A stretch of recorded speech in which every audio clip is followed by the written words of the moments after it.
I get what you're trying to say. You got married because of money, right? Don't talk nonsense. It's pretty clear, right? You're someone like me, a poor single mom. That's why you're still here even after your husband passed away. You're really annoying every day. I'm Mia, 35 years old, and I often hear snarky comments like this from Emma. My dad died when I was little, so my mom raised me on her own. Luckily, my mom kept working even after she got married again. So we weren't super poor, but we definitely weren't rich. Still, my mom was always happy and she worked hard for me. Because of that, I never really felt lonely growing up. I planned to start working right after high school, but my mom had been saving up for my college education. I really loved studying and wanted to go to college, but I didn't want to add more stress to my mom's life. She had worked hard to raise me and I wanted to ease her burden. Then, when my mom suggested I go to college, I was thrilled. She got married at 23 and had me at 25. In my third year of high school, when she was 43 and still healthy and active, she told me to follow my dreams. She said she'd be more upset if I gave up on my future because of money worries. Her words moved me to tears. I took on a part-time job to help pay for tuition, and because of that, I graduated from college without needing student loans. After college, I got a job at a big company. I worked hard every day because I wanted to make life easier for my mom. Within 5 years of starting at the company, I got promoted to an administrative assistant and my salary went up. I was able to treat my mom to trips and buy her the massage chair she always wanted. 2 years later, my hard work paid off and I was promoted again, this time to executive assistant. During this time, I got to know the president's son, Ethan, and we started dating. Eventually, we got married. People would congratulate me and say, "Congratulations, Mia. Be happy." "Yes, thank you for everything," I said, deeply grateful, and my mom was moved to tears. She was incredibly happy for me, and it was a really joyful time. But that happiness didn't last long. Just 2 years into our marriage, my husband suddenly passed away. He collapsed at work, holding his chest, and was rushed to the hospital. But by the time I got there, he had already stopped breathing. That morning, I had watched him leave for work, saying goodbye tearfully. I never imagined such a terrible thing could happen. The shock was so intense that I could hardly speak. It was unimaginable that both my mom and I would lose our husbands. I could only imagine the pain of Benjamin, the president who had lost his only son. He looked so alone and devastated, just like me. I kept working even after I got married, and as the executive assistant, I spent a lot of time with the president, especially during the day, so I could see firsthand how sad he was. But there was one person who didn't seem to be grieving at all: Emma. Because we lived together after I got married, I quickly noticed her behavior. Actually, Emma wasn't related by blood to my husband. Benjamin's real mom died when he was just 3 years old. Knowing it would be hard for a man to raise a child alone, he remarried when Benjamin started elementary school, thanks to a friend's introduction. No, if something happens to my husband, all his property will be mine. What are you saying? Ethan is gone. Lighten up, it was just a joke. I thought a little cheer might help everyone in these gloomy times. Please think about the timing and situation. You must be upset that your plans didn't work out. Now you won't get any of our husband's money. I never expected to get anything from the beginning. Do you really think I would marry a man like Ethan, who doesn't say much, unless I was after something? Stop talking to me like that. He was irreplaceable. Emma seemed to think I would leave as soon as my husband passed away, but I didn't. Benjamin was acting strong at work, but I could see he was pushing himself too hard. So I couldn't leave the house to someone like Emma. Plus, even though we'd only been there for 2 years, our home was full of memories of my dear husband. I wanted to cherish those memories for a while. You can't just forget feelings. The time I spent with my husband was happy for me. My husband once told me that Emma was more like a roommate than a mother to him. She was often out, and when Benjamin was away on business, she wouldn't come home until late. But my husband didn't want to worry Benjamin, so he didn't say anything. Emma was kind when Benjamin was around, but her behavior changed drastically when he wasn't. It was like there were two Emmas. When Benjamin left for work, Emma would see him off with a smile. I'm counting on you to look after Ethan. Of course, Ethan is precious to me too. Knowing you're there for him lets me focus on my work. Don't worry, just do your best at work. Thank you.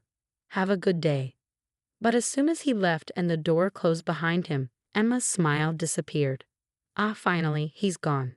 Now, where should I go today? Maybe I'll invite a friend to the movies. You're going out again?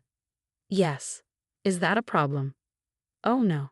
Just remember not to bother your father with unnecessary things. He's working hard for you. If you say something, he'll worry and won't be able to concentrate. So just quietly study at home every day, okay? I understand that was their daily routine, and it seemed like Benjamin didn't mind it once he got used to it. In fact, he felt more comfortable when he wasn't paid too much attention. As a child, he saw Emma as more like his dad's wife than his mom. Benjamin was always grateful to Emma for helping out when he was small, which allowed his dad to focus on work. Benjamin's company was passed down from his step-grandfather, and he was really good at running it. Under his leadership, the company grew a lot. Now he's managing 5 businesses, each making millions of dollars every year. So Benjamin was always super busy. My husband used to tell me that when Benjamin was a kid, he hardly had time to relax at home. Seeing him tired from work every day, my husband didn't want to bother him with unnecessary stuff, like mentioning Emma. Plus, Benjamin didn't feel neglected, so there was no need to trouble him. He was okay keeping his concerns about Emma to himself. That's just how he was, laid back. He didn't seem like a typical heir to a big company. Did you ever get mad about it? Nah, not really. I was fine as long as she was home. It gave my dad peace of mind, and we always had plenty of snacks. My husband laughed it off, never making a big deal out of it. I loved that about him. They weren't mean to me, they just didn't pay much attention to me. Sure, Emma would sometimes make snide comments, but I just brushed it off as typical mother-in-law stuff. She was often out doing her own thing, so we didn't see each other much, and her comments didn't really bother me. If my husband wasn't bothered by it, I didn't see a reason to bring it up. However, Emma's spending habits did bother me a bit, as I've always been thrifty. But since neither Benjamin nor my husband said anything, I kept my thoughts to myself. But after my husband passed away, seeing Emma splurging on luxuries while Benjamin was heartbroken made me uneasy. A man who was like a son to him had died, yet Emma showed no signs of grief, which made me even more upset. Emma, please try to support Benjamin. Even though he's acting okay, he's really feeling lonely, I pleaded. Why should I listen to you? What's your motive, huh?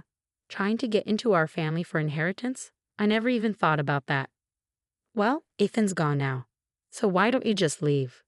I'm not leaving. Benjamin said I can stay as long as I need to. Emma gave me an annoyed look but didn't say anything else. She probably felt relieved knowing I wouldn't inherit Benjamin's wealth. But 3 years after my husband's death, Emma was getting more annoyed with me being around. Her sarcastic comments were getting more frequent and hurtful. Whether at home or work, I'm always with Benjamin. Emma seemed to think I was trying to manipulate him to get his money. It hurt to be seen that way, and I started questioning if it was right to stay in a house where my husband was no longer alive. I could feel the pressure of Benjamin's situation at work every day. Maybe it would be better for me to go back to living with my single mom instead of staying here and dealing with Emma's sarcasm. My mom is turning 60 this year, and last year marked the 3rd anniversary of my dad's passing. I had been thinking about my future when Benjamin suddenly collapsed. He was lucky to survive, but there was a good chance he would need care even after leaving the hospital. Things didn't immediately fall apart at the company when Benjamin collapsed because he had trained his successors well. However, I noticed a change in Emma's attitude. That man, God, he got what he deserved, she muttered. He's been so tight with money lately. What do you mean, tight with money? I asked. Our credit card limit has been reduced and our living expenses have been cut. Is the company in trouble? I don't think so, Emma, I replied. As it turned out, Emma missed her husband's 3rd anniversary ceremony last year because she was hungover from a wild night out, which Benjamin discovered when he checked the credit card bill. Even though Benjamin rarely checked Emma's spending, this time he did. Missing their son's memorial was too much, even for him. In his anger, Benjamin decided to limit the money Emma could spend. However, she still had enough for a normal life, so there was no need to complain. Benjamin himself mentioned that the company might be facing difficulties. Emma's absence affected him deeply, and before he realized it, things started to go downhill. I explained. Don't act clueless. You know it as well. All because we lost our only son. How does that justify jeopardizing the company? No, I honestly didn't, I replied, but Emma persisted. Even though he's not well, he plans to take it easy at home and live a long life. He's been telling people that the doctors said he could live to 100. That's reassuring. There's nothing good about it. If he lives that long needing care, it won't be a joke, Emma said, her nostrils flaring. Emma's angry rant about Benjamin calling him dull and annoying left me feeling uneasy. Who did she think had been paying for her extravagant lifestyle? Even if Benjamin's company was struggling, she could at least offer to help support him, I thought. And then Emma dropped another bombshell. So I've decided to divorce him. Pardon? Just think about it. The company might be in trouble. What if we end up in debt? It's smart to settle the property and leave before we run out of money. Are you going to leave Benjamin when he needs help? I can't handle taking care of an old man who's bedridden and broke. I'm going to take what I can before his will runs out and then say goodbye. Does that make sense to you? Emma's words, spoken as if she had a brilliant plan, filled me with disgust. However, just a week after our conversation, Benjamin's health took a sudden turn for the worse, and he passed away very quickly. He's gone too, I said, feeling overwhelmed. Just 3 years after my husband passed, everything seemed to go dark. I continued, my voice trembling. Benjamin's voice sounded so much like my husband's. Sometimes when we talked, it felt like I was talking to my husband again. Not being able to talk to him or hear his voice anymore was too much to bear. Oh, that man has gone to the afterlife. What perfect timing, Emma said, her voice almost gleeful. He still had assets left, right? His company didn't collapse yet. Maybe he died before getting into debt because of me. This means all remaining assets go to me. How fantastic. Emma's words, said with such heartlessness, made me furious. Even though Benjamin just passed away, all you can think about is money? I said, my voice shaking with anger. Ah, you caught on, huh? Well, tough luck for you. You're not getting any money from the family, Emma snapped back. I'd rather have Benjamin back alive than any money, I said, feeling tears welling up. Don't act all noble now. You're just putting on a show, trying to look strong for everyone, right? Even if you begged, there's not a penny to spare for you, Emma declared firmly. Even though Benjamin had passed away, it seemed like Emma cared more about money than anything else. It made me wonder how someone could be so cold-hearted. Thinking about it made me feel even more sorry for Benjamin, which just made my sadness worse. Fine then, you don't have to come to the funeral. Is that it? Only strangers are welcome, Emma said, her voice filled with scorn. I understand, that's how things are, I replied calmly, even though my heart was weighed down by sorrow. Emma didn't seem to grasp the reality of the situation, but I didn't feel like explaining it to her. Are you sure about that? Emma said sharply. Absolutely. Now that he's passed away, I, as his wife, am in charge, Emma declared with a sense of entitlement. So 2 days later, Benjamin's funeral took place quietly, with only close relatives present, honoring his wish for a simple ceremony. After the funeral, I noticed several missed calls from Emma on my phone, but I chose not to return them. Despite her attempts to reach me multiple times afterward, I decided to ignore her completely. Then one day, she unexpectedly showed up at my workplace. I finally caught you. Why haven't you been answering my calls? Emma demanded. Hola, Emma, how can I help you? I replied nervously. Still playing games. I got kicked out of the funeral home. You're the one who should have been excluded. I called you so many times on the day. What's going on? Well, you're not part of my family anymore, Emma. What? But you said only family could attend the funeral, so we had a family-only service. And then I asked Emma, who's now a stranger, not to come. No, the stranger here is you, Emma. What? When Benjamin got sick and was told he'd be bedridden, Emma served him with divorce papers. She probably thought since Benjamin was hospitalized, he couldn't file those papers. But I had already filed them, as Benjamin asked me to. So Emma is a stranger to us now, in name and in reality. Back then, Benjamin confided a lot in me. He told Emma that the company was in trouble and he might end up in debt. If that happened, they couldn't live their lavish lifestyle anymore. He suggested they live more modestly as a couple if Emma was willing to support him. But Emma coldly said, maybe it's better to split before you're in debt. 1 month later, Benjamin collapsed. Even after he woke up, he knew his health was bad. But he didn't tell Emma everything. He hinted that he might have to let go of the company and rely on her for care. Emma then suggested divorce. She probably wanted to divorce before he was seriously ill and get some money through a property settlement. But Benjamin, knowing his time was limited, had already donated most of his assets to charity and appointed new leaders for his companies, so there was hardly anything left for Emma. When he told her this, she was shocked. "So, I don't get anything." "Well, technically, it's not nothing. I left a few $100s in savings," I explained. "A few $100? That's hardly anything." Emma scoffed. Even though Benjamin had told me about this before, saying it out loud made me realize how determined he was. He probably didn't want to share any property with Emma. Maybe it was Emma's behavior after her husband's passing that made Benjamin so firm. "But there's still the house. If I sell that—" "Oh yes, please find somewhere else to live soon. I'm staying with Mom for now, but I'll move back eventually." "What are you talking about? You're practically a stranger. You have even less right to the house than I do. Like I said before, you're the stranger here, Emma, since you're already divorced. Plus, the house was originally inherited by Benjamin from his grandfather, so it's not considered for property division in a divorce. Why do you think you have a right to live there?" "Because when I married Benjamin, we legally adopted each other." "What? So I have the right to inherit Benjamin's property. Benjamin left me that house. It's hard to believe, isn't it?" "The idea of adopting me came from Benjamin himself.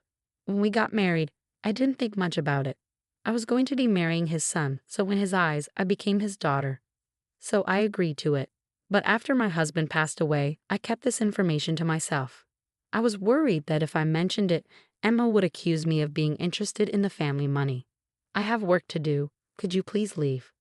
I told Emma that if she needed to communicate anything, she should do it through our lawyers. I had sought advice from our company's legal counsel. I called security and had Emma escorted out of the company premises. I made it clear she wasn't welcome back. Emma resisted, but when I threatened to call the police, she left quietly. After that, she tried to contact me many times, but I ignored her completely. Her attempts to claim our fortune only led to complaints to our lawyer. Our company wasn't going under, and Emma couldn't understand why. She argued that if it went bankrupt, there should be wealth to share. But the company had been handed over to a successor before Benjamin passed away, so there was nothing left for Emma to claim. As for the family's properties, they had already been settled in the divorce before Benjamin's death. Our lawyer patiently explained that Emma had no right to any of it. Our lawyer, somewhat frustrated, told us that Emma had been persistent. Emma had thought she was entitled to a share of the will and had recklessly run up debt on her credit card. Now she was stuck paying it off, working multiple part-time jobs from morning till night. However, her financial problems were not my concern. Emma was 10 years younger than Benjamin. They had married when she was 25, and now she was 55.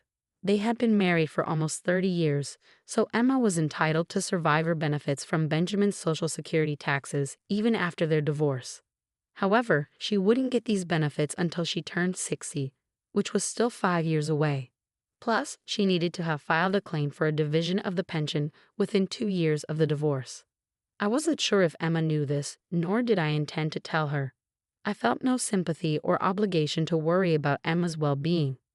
Now I live in a home I once shared with my mom, Benjamin, and my husband. My days pass calmly and peacefully. Sometimes I remember my husband and Benjamin and smile, and sometimes tears come, but remembering their warm smiles, I want to live each day with a